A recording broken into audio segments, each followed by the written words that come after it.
함께 오늘 말씀 보겠습니다. 오늘 함께 읽을 말씀은요, 마태복음 16장 5절에서 12절 말씀입니다.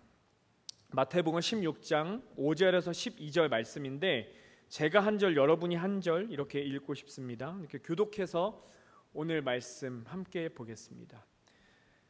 제자들이 건너편으로 갈새 떡 가져가기를 잊었더니 예수께서 이르시되 삼가 바리새인과 사두개인들의 누룩을 주의하라 하시니 제자들이 서로 논의하여 이르되 우리가 떡을 가져오지 아니하였도다 하거늘 예수께서 아시고 이르시되 믿음이 작은 자들아 어찌 떡이 없으므로 서로 논의하느냐. 너희가 아직 깨닫지 못하느냐. 떡 5개로 5,000명을 먹이고 주운 것이 몇 바구니며 떡 7개로 4,000명을 먹이고 주운 것이 몇 광줄이었는지를 기억하지 못하느냐. 어찌 내 말한 것이 떡의 관함이 아닌 줄을 깨닫지 못하느냐. 오직 바리새인과 사두개인들의 누룩을 주의하라 하시니 그제서야 제자들이 떡의 누룩이 아니요 바리새인과 사두개인들의 교훈을 삼가라고 말씀하신 줄을 깨달으니라. 아멘. 여러분, 오늘 읽은 말씀은 아마 여러분께서도 잘 많이 읽어보셨던 말씀이거나 혹은 들어보셨던 말씀일 겁니다. 누룩을 조심하라, 너희 안에 있는 누룩을 조심하라 라는 이야기로 많은 목사님들이 설교를 하시기도 하셨었죠. 그 전에 먼저 저는 우리 예수님께서 어떤 삶을 사셨는지를 한번 고민해 보고 싶습니다. 우리 한전도사님께서도 여러 번 설교 시간에 말씀하셨지만 예수님의 어린 시절에 대해서는 이렇게 잘 큰 기록이 남아 있지 않습니다. 예수님께서 태어나신 기록도 있고, 예수님께서 성전에 올라가셔서 1년이 돼서 성전에 올라가셔서 이제 그 어떤 의식을 지내실 때 거기서 선지자들이 했던 이야기로 기록되어 있고, 또 그러다 갑자기 예수님이 이집트로 가시고 이집트에서 언젠가 또 오셔서 성전에서 말씀 가르치는 선생들과 율법 선생들과 토론하시고, 이런 기록들은 되게 뜨문뜨문 있는데 예수님께서 어떻게 공생을 시작하시기 전까지 사셨는지에 대한 기록은 성경에서 쉽게 찾아볼 수가 없습니다. 물론 이제 외경이라고 해서요, 정경은 아니지만 그런 책에 보면 좀 되게 판타지스러운 이야기가 많이 있는데 우리 기독교에서는 그 외경을 이렇게 정경으로 받아들이고 있지는 않습니다. 예수님께서 공생애를 시작하신 시기는 약 30세 때부터다라고 알려져 있습니다.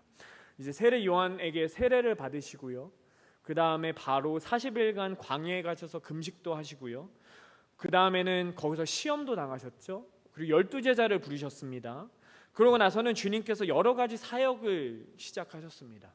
예수님께서 하신 사역들을 살펴보면 가장 잘 알려진 사역은 아마 병고침의 사역일 겁니다.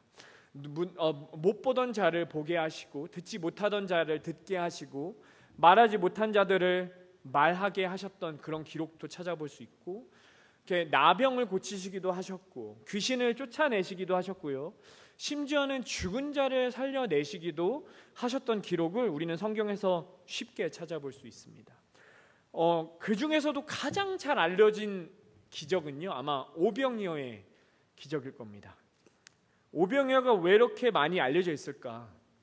떡 5개와 물고기 2마리로 5,000명의 군중을 먹이시고, 이거는 참고로 당시 5,000명은요 남녀노소 5,000명이 아니라 당시에 집계가 가능했던, 그러니까 싸울 수 있는 남자들 5,000명이었으니까 학자들에 따라서는 다르지만 최대 2만 명까지 보는 학자들도 있어요. 이제 여인들, 어린아이들, 또 노인들까지 합쳐서 2만 명 정도 되지 않겠느냐, 아니면 아니다 5,000명이다라고 보는 사람도 있는데, 어쨌든 상관없이 물고기 2마리와 떡 5개로요 5,000명을 먹으시고 12광줄이나 남기셨습니다. 그런데 여러분, 그거 말고도요 아주 비슷한 기적이 하나 더 있으니 그것은 칠병이어 사건입니다. 어떠한 이유인지는 모르겠지만 오병이어보다 칠병이어 사건은 그렇게 잘 알려져 있지 않아요. 제가 왜 이렇게 알려져 있지 않을까 해서 열심히 뒤져봤지만 왜 칠병이어가 알려지지 않았는지는 잘 모르겠습니다. 제가 그냥 축축해 보건데, 칠병이어는 물고기 7개와 떡 7개와 물고기 2마리로 4,000명밖에 먹이지 못했기 때문에, 그러니까 조금 더 많은 음식으로 약간 덜 된 사람을 먹였기 때문에 아무래도 상대적으로 오병이어가 더 커 보이지 않나라고 생각을 하는데요. 무튼 그 이유가 어떻게 됐었건 간에 예수님께서는 이렇게 기적을 많이 공생의 기간 동안 베푸셨습니다. 실제로 누가복음을 살펴보시면 누가복음에는 굉장히 많은 병고침의 기적들을 찾아보실 수가 있어요. 아마 그 이유는 누가가 의사라는 직업을 가졌기 때문에 그런 병고침에 관심이 많아서 더 많은 것을 기록한 것이 아닌가라는 생각을 하곤 합니다. 그런데 우리가 여기서 한 가지 간과하면 안 되는 부분이 있는데요. 바로 예수님께서는 기적을 행하신 이후에 무엇을 하셨냐는 겁니다. 예수님께서는 항상 누군가를 고치시고 누군가를 위로하시고 누군가가 무엇인가 필요하다면 그것을 주신 다음에 하신 것이 있으니 그것은 바로 말씀을 가르치셨다는 겁니다. 예수님께서 왜 기적을 베푸셨느냐? 예수님께서 왜 병을 고치셨느냐? 예수님께서 오병이어 칠병이어의 사건을 왜 행하셨느냐라고 누군가 묻는다면 그 이유는 간단합니다. 예수님께서 기적을 베푸신 이유는요, 사도행전 1장에서도 말씀하시는 것같이 예수님께서 먼저 행하신 후에 가르치기 위함이시기 때문입니다. 예수님께서 기적을 베푸신 이유는 말씀을 가르치기 위함이었습니다.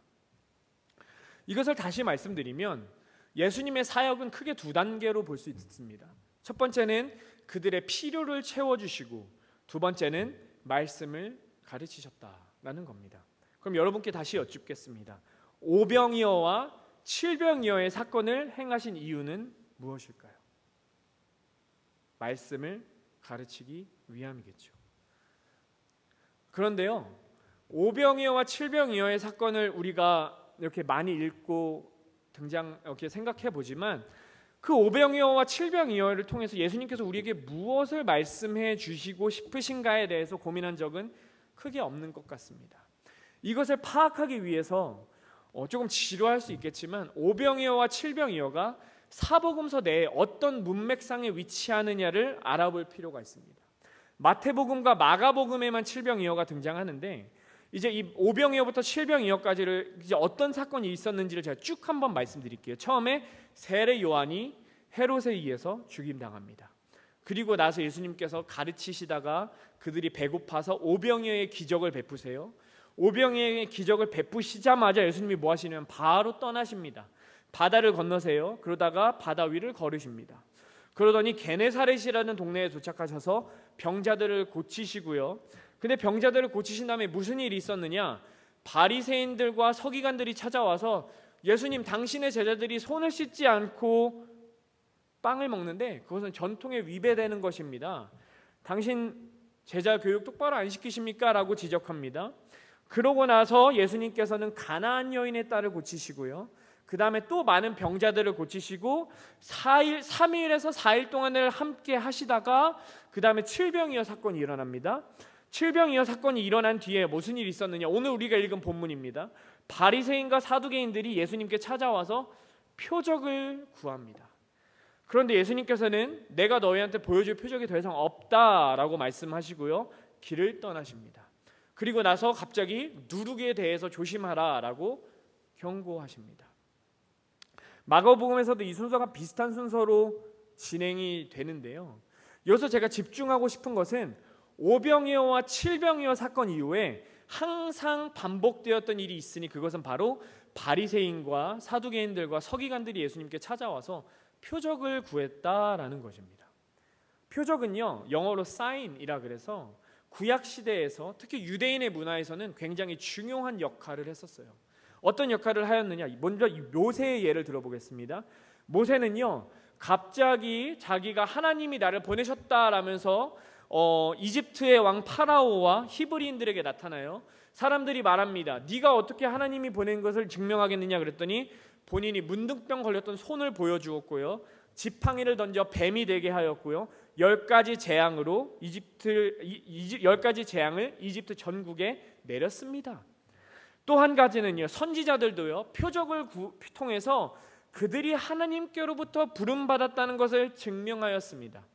그러니까 오병이어와 칠병이어 사건이 이후에 계속해서 반복되어졌던 일들은 오병이어로 통해서 5,000명을 먹이시고 칠병이어를 통해서 4천 명을 먹이신 후에 예수님께서는 당신이 정말 하나님의 아들이라면, 당신이 정말 선지자라면 우리의 선지자들, 우리의 그 조상들이 그랬던 것처럼 당신도 우리에게 하나님의 표적을 보여주십시오라는 요청 혹은 강압을 받았다는 것입니다.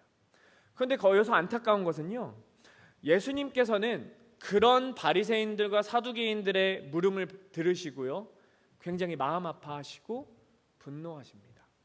무슨 말씀을 드리고 싶은 거냐면, 제가 좀 아까 말씀드렸죠, 예수님의 모든 기적은 어떠한 메시지를 전하기 위한 매개체라고 볼 수 있다고 말씀드렸습니다. 예수님께서는 오병이어와 칠병이어를 통해서 하나님의 나라가 어떤 곳인지에 대한 메시지를 우리에게 끊임없이 전달시켜 주시는데, 바리새인과 사두개인들은 그것을 알지 못했다는 겁니다. 예수님께서는요, 오병이어와 칠병이어를 통해서 우리에게 무엇을 말씀하고 싶으셨냐면, 마태복음 6장 25절에 보면 이런 말씀이 기록되어 있습니다. 그러므로 내가 너희에게 이르노니 목숨을 위하여 무엇을 먹을까 무엇을 마실까, 몸을 위하여 무엇을 입을까 염려하지 말라. 목숨이 음식보다 중하지 아니하며 몸이 의복보다 중하지 아니하냐. 예수님께서는 이것을 실천하여 보여주셨습니다. 너희가 하나님의 나라 안에 거한다면, 너희가 하나님을 구한다면, 너희가 그의 나라와 그의 의를 구하고 너희의 삶을 하나님께 드린다면 하나님께서는 이보다 더 큰 기적도 너희에게 보여주실 것이다 라는 것을 끊임없이 말씀하셨습니다. 그런데요, 그것을 심지어 경험하고 나서도 바리새인들과 서기관들과 사두개인들은 이렇게 묻습니다. 예수님, 표적을 보여주시죠. 이것을 보면 어떤 사람들은 이렇게 물을 겁니다. 바리새인들과 서기관들이 바보가 아니었을까? 여러분, 바리새인들과 서기관들은 바보가 아니었어요. 사두개인들은 바보가 아니었습니다. 바리새인들이 누구냐면요, 주전 2세기, 그러니까 BC 2세기부터 1세기, 주후 1세기, AD, First Century of AD까지요, 팔레스틴 지역, 이스라엘 지역에서 모세의 율법과 그 후 여러 규정들을 준수하고 엄격하게 해석하는 굉장히 보수적인 집단이었어요. 이들은 순수주의자들이었고요, 그렇게 살기 위해 끊임없이 노력했던, 다시 말하면 사람의 눈으로 보았을 때, 종교의 눈으로 보았을 때 굉장히 박학다식했으며 모범적인 삶을 살던 자들이었습니다. 더 나아가서 그들은 메시아를 기다리던 자들이었죠. 그런데 여기서 묻고 싶습니다. 거룩한 삶을 살았고 메시아를 기다리며 살았던 자들이 메시아를 알아보지 못합니다. 그리고 표적을 구합니다. 서기관들은 어떤 자들이냐면요, 이스라엘의 서기관들은 율법을 공부하고 성경을 필사, 당시에는 이 프린팅 기술이 없었기 때문에 손으로 일일이 베꼈어요. 그렇게 베끼면서 성경을 필사하던 자들이었고요, 그 성경에 주석을 다는, 말씀을 해석할 수 있는 교육을 받은 사람들이었습니다. 그런 사람들이 메시아를 알아보지 못하죠. 사두개인들은 어떤 집단이었냐면요, 당시 엘리트 집단들이었습니다. 물론 이들은 부활을 믿지 않았고 우리가 죽으면 끝난다고 믿었어요. 굉장히 편협한 신앙관을 갖고 있었지만 그들 또한 존경받던 자들이었다는 겁니다. 제가 오늘 앞에서 쭉 이 긴 이야기를 말씀드린 이유는, 예수님께서 수많은 메시지를 던지셨고 예수님께서 수많은 표적을 구하셨지만 성경에 대해서 박학다식했고 이 세계에서 존중받았고 존경받았고 종교적으로 사회적으로도 엘리트 집단에 속했던 자들이 그 메시아의 표적을 알아보지 못했다는 것에 집중하고 싶기 때문입니다. 여러분, 당시 유대 왕국은 존재하지 않았습니다. 로마에 의해서 식민 지배를 받았고요, 그럼에도 불구하고 유대인들에게 희망을 줬던, 유대인들에게 이것이 우리가 나아가야 할 영적인 길이다라고 제시했던 자들이 바로 바리새인, 서기관, 그리고 사두개인들이었어요. 종교의 지도자들, 영적인 지도자들이라고 생각했던 그들이요, 예수님께 지속적으로 표적을 요구하고요, 결국 그들이 어떻게 하느냐, 예수님을 십자가에 못 박혀 죽게 만듭니다.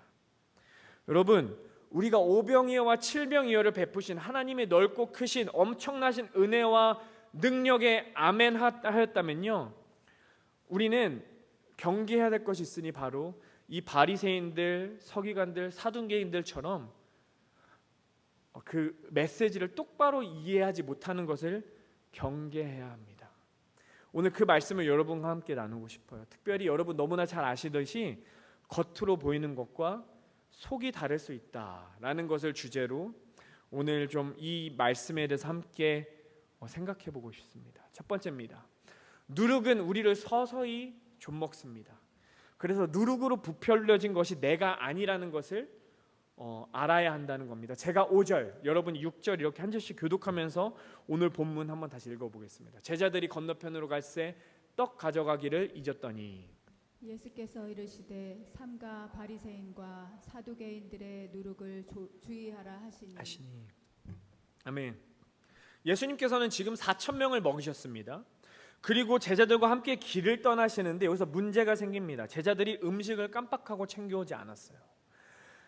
예수님이 어디로 얼마만큼 가실지 모르기 때문에, 또 예수님은 당시에 예수님 플러스 12제자 최소 13명이 함께 움직였기 때문에 음식을 가지고 오는 것은 굉장히 중요했을 거예요. 그래서 음식을 갖고 온 것을 깜빡했을 때 제자들은 어떻게 했느냐, 기록되어 있진 않지만 아마 야 너 왜 음식 안 챙겼어 하고 서로 이렇게 투닥투닥 했었을 것 같아요. 근데 예수님께서 그것을 아시고 이렇게 말씀합니다. 제자들아, 바리새인들과 사두개인들의 누룩을 주의하라. 여기서 우리는 조심해야 될 게 예수님이 뒤끝 있는 분이구나라고 생각할 수 있습니다. 예수님께 이 사두개인들과 바리새인들이 와서 괜히 예수님께 뭔가 이렇게 창피함을 주었으니까 예수님께서 그러시는 거 아닐까라고 생각할 수 있는데, 그 의미가 아니라 예수님께서는 이 빵을 통해서 무엇인가 말씀하고 싶으셨던 것이 있던 것이었습니다. 여러분, 이것을 분명히 기억하셔야 돼요. 바리새인들과 사두개인들과 서기관들, 그들 처음부터 그렇게 악한 사람 아니었습니다. 그래서 처음에는 순수한 사람이었어요.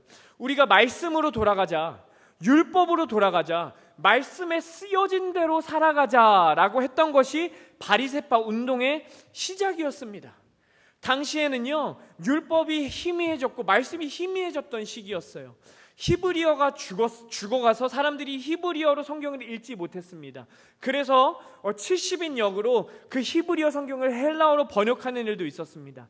당시 유대인들은 나라를 잃었기 때문에 우리 적당히 강대국들과 적당히 좋은 관계 유지하면서 평화를 유지하자라는 식으로 그들이 삶을 살아갔었어요. 그들에게 가장 중요했던 것은 거룩한 삶이 아니었고요, 우리가 어떻게 해서 살아남을 수 있을까가 중요했습니다. 그런 애매한 시기, 그런 위기의 순간에 바리새파의 이 순수한 운동은 꽤 신선한 충격이었을 거예요. 그런데 이런 순수한 운동이 변질되기 시작합니다. 11절과 12절 예수님께서 이렇게 지적하세요. 그게 이렇게 변질됩니다.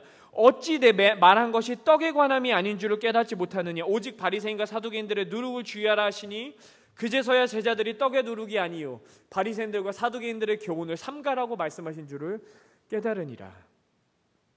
예수님께서 이렇게 지적하십니다. 그들이 비록 처음에는 순수한 마음으로 시작할지 모르지만 그들의 안에 누룩이 끼기 시작했다. 그러니 너희는 그 누룩을 조심하라는 겁니다. 누룩이 뭡니까? 이스트예요. 누룩을 반죽에 섞으면 부풀어 오릅니다. 근데 여러분 기억하셔야 될 게 있습니다. 그 반죽이요, 누룩으로 인해서 부풀어 올랐다고 해서요, 그 반죽의 절대량이 늘어난 게 아닙니다. 그 반죽이 조금 커졌다고 해서 그 반죽이 더 잘난 반죽이 된 것도 아니고요, 더 거대해졌다고 해서요, 그 반죽의 양이 신기하리만큼 늘어났다는 것도 아니에요. 바리새인들과 사두개인들, 그 서기관들은 그들 안에 누룩이 낌을 통해서, 이것이 무슨 말씀이냐, 그들의 가르침은요 실제의 깊이보다 부풀려졌다는 거예요. 그들의 사회적 지위 때문에, 그들의 평가 때문에 그들이 어떤 말을 가르치고 그들이 어떤 성경 해석을 내어놓던 사람들은 그것이 실제의 깊이보다 더 크게 받아들였다는 겁니다. 또 하나는 무엇이냐, 그들이 그런 더 크게 받아들여지는 것, 더 큰 평판, 더 높은 평판, 더 좋은 평판에 심취되어서 그들 스스로 바라보는 것을 깨닫지 못하게 되었다는 거예요. 누가복음 8장 41절에 말씀하시는 것처럼 어찌하여 형제의 눈 속에 있는 티는 보고 내 눈 속에 있는 들보는 깨닫지 못하느냐. 이게 바리새인들과 서기관들의 모습이었다는 겁니다. 스스로가 가졌던 영적인 깊이보다요, 스스로가 가졌던 하나님과 관계보다요, 스스로가 가졌던 정말 순결함보다요, 자신이 겉으로 보여지는 것에 심취해서 회칠한 무덤처럼 결국에는 멸망의 길로 가고 있다는 겁니다. 그들의 가르침에는, 그들의 삶에는 누룩, 즉 허세가 잔뜩 껴서 그들은 스스로를 바라보지 못하고 헛된 말과 허황된 것들을 가르친다고 예수님께서 지적하시는 거예요.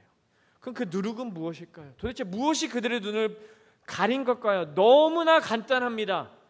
그것은 우리가 경계해야 될 태도인데요, 바로 나는 다르다라는 태도입니다. 나는 저들과 달라. 나는 내가 사는 삶을 보았을 때, 내가 공부했던 것을 보았을 때, 내가 지금까지 읽은 성경 통독을 보았을 때, 내가 공부한 말씀의 깊이를 보았을 때, 내 삶의 태도를 보았을 때, 내가 살아가는 삶을 보았을 때 나는 저들과 달라라는 태도가요, 그들의 누룩이었다는 겁니다.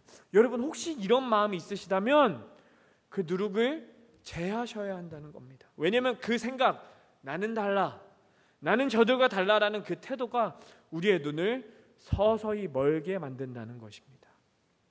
이 말씀을 듣고 정말 찔렸습니다. 제가 이 설교 준비하다가 멈추고요, 제가 지금까지 우리 교회에 와서 했던 설교의 수를 세어보니까 수백 편이 됩니다.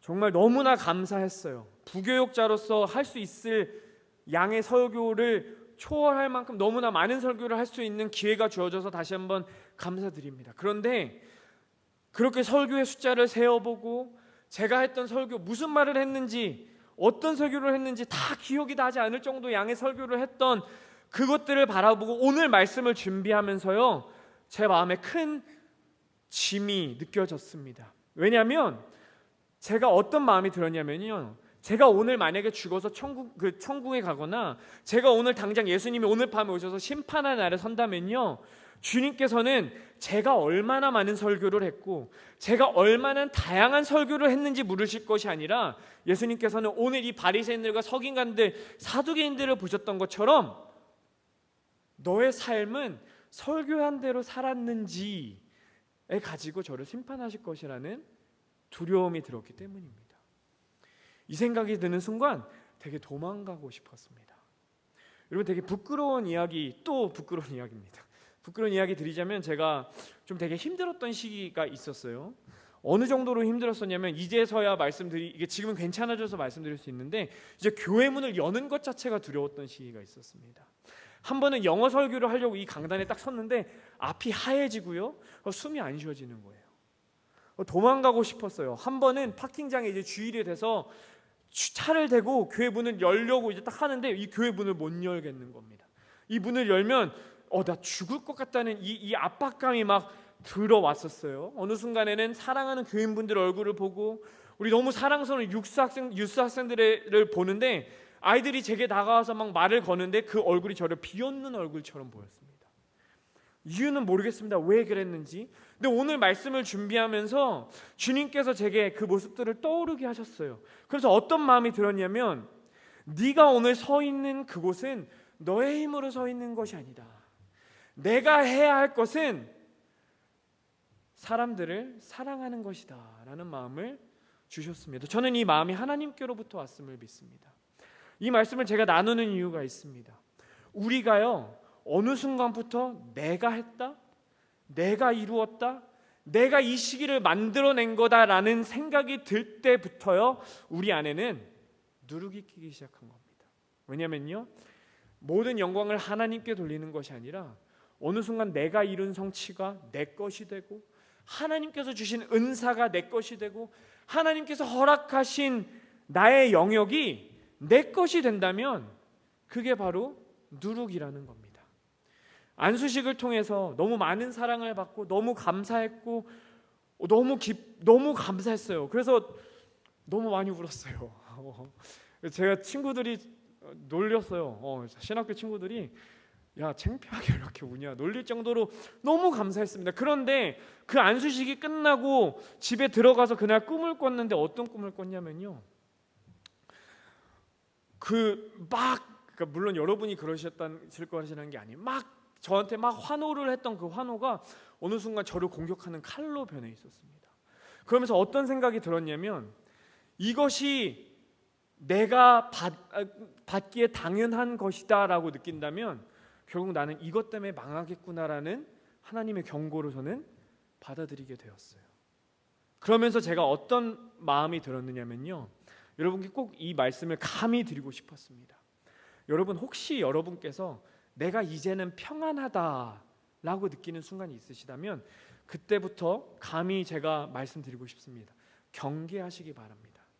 우리가 힘들 때는요, 우리가 정신없을 때는요, 우리가 폭풍의 한가운데를 지나갈 때는요, 누룩이 낄 자리가 없어요. 왜요? 우리가 하나님 없으면 안 될 것 같거든요. 하나님 앞에 간절하거든요. 하나님 없으면 죽을 것 같거든요. 그런데 참으로도 아이러니하게 그 시기가 지나가고 우리가 평안해지고 내 상황이 조금 나아지는 것 같고 내가 수고한 일들을 사람들이 알아주는 것 같은 그때요, 제가 지난주에 말씀드렸던 것 같이 사탄에 미혹합니다. 네가 한 거야. 너가 잘나서 그런 거야. 그 시간을 누려. 봐, 너는 달라.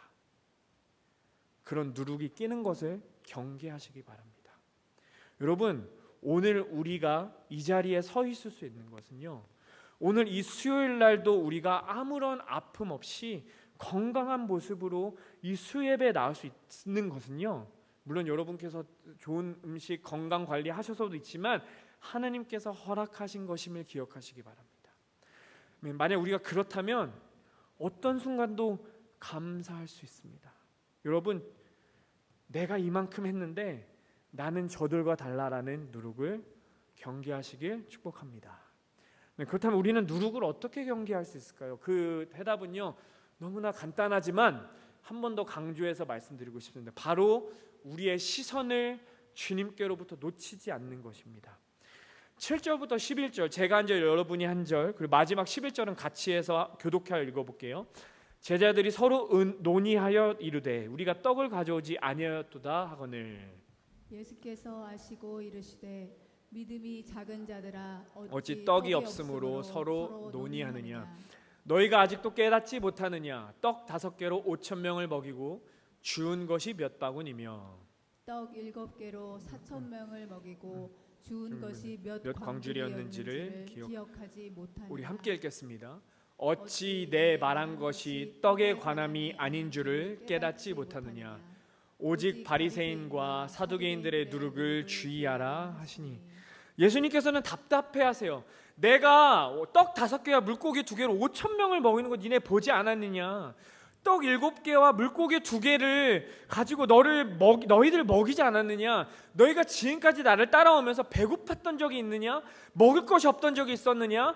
무엇을 입을까 걱정한 적이 있었느냐. 그럼에도 불구하고 너희는 왜 떡이 없다고 서로 탓하며 다투고 근심하고 걱정하고 있느냐라고 예수님께서 말씀하십니다. 여기서 우리는 누룩을 피하고 경계할 수 있는 방법을 배우게 돼요. 그것은요, 우리가 어떤 상황에서든지 우리의 삶이요, 우리의 삶의 주인이 하나님인 것을 기억하는 것입니다.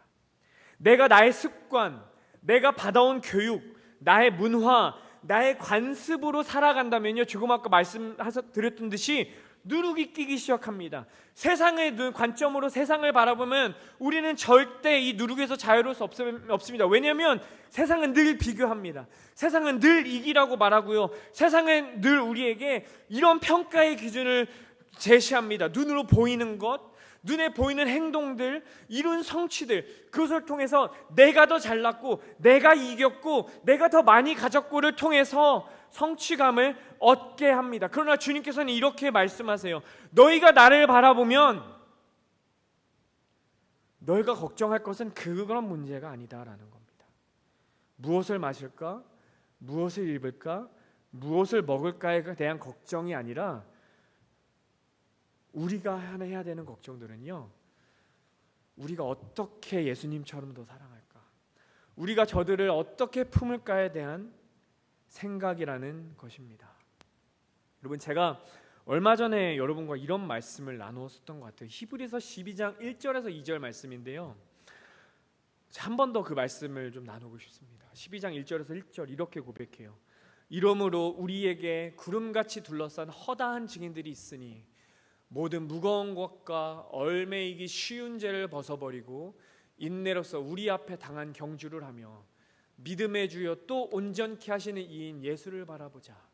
그는 그 앞에 있는 기쁨을 위하여 십자가를 참으사 부끄러움을 개의치 아니하시더니 하나님 보좌 우편에 앉으셨느니라. 여러분, 이 히브리서 12장 바로 전인 11장은요 믿음장으로 알려져 있어요. 믿음의 선진들이 어떻게 살아갔는지에 대해 말씀하는데요. 히브리서를 쓸 당시에 이 기독교인들은 핍박 가운데 있었다고 합니다. 핍박 가운데서 고통받고 그리스도를 믿는다는 이유로 죽임당하고 잡혀 들어가고 굶주리고 늘 죽음의 위협 가운데 살아갔었습니다. 그런 그들에게 히브리서의 저자는요 이렇게 말씀합니다. 너희의 고통의 순간에도, 너희의 기쁨의 순간에도, 너희의 감사의 순간에도, 너희의 슬픔의 순간에도 예수를 바라보자. 너희가 눈물 흘릴 때도, 너희가 웃음 지을 때도 예수를 바라보자. 사랑하는 성도 여러분, 예수님을 바라봅시다. 우리가 남들과 비교하는 것이 아니라 우리의 행실과 우리의 어떠한 성취를 남들과 비교하는 게 아니라요, 예수님을 바라봅시다. 우리의 배고픈 상황, 힘든 상황으로 걱정하는 것이 아니라 예수님을 바라봅시다. 예수님께서 어떻게 십자가에서 죽으셨고 어떻게 눈물 흘리셨고 어떻게 피 흘리셨는지를 기억합시다. 그러면요 우리 억울해도 참을 수 있을 겁니다. 불평이 나와도 참을 수 있습니다. 왜요? 우리는 예수님을 바라보니까. 우리는 예수님 거니까요. 세상이 무엇라 말해도 우리는 흔들리지 않을 수 있습니다. 왜요? 우리의 존재는요, 우리의 가치는 예수님 자리이기 때문입니다. 여러분, 그것을 기억하시고 우리의 삶 속에서 누룩과 허세에 잠식당하는 것이 아니라 그리스도의 보혈로 온전히 덮여서 다른 사람과 비교하기보다는 다른 사람을 더 많이 사랑하고 예수님의 참된 메시지를 깨닫고 표적을 구하는 것이 아니라 그 복음을 세상 가운데 전할 수 있는 우리 모두가 될 수 있기를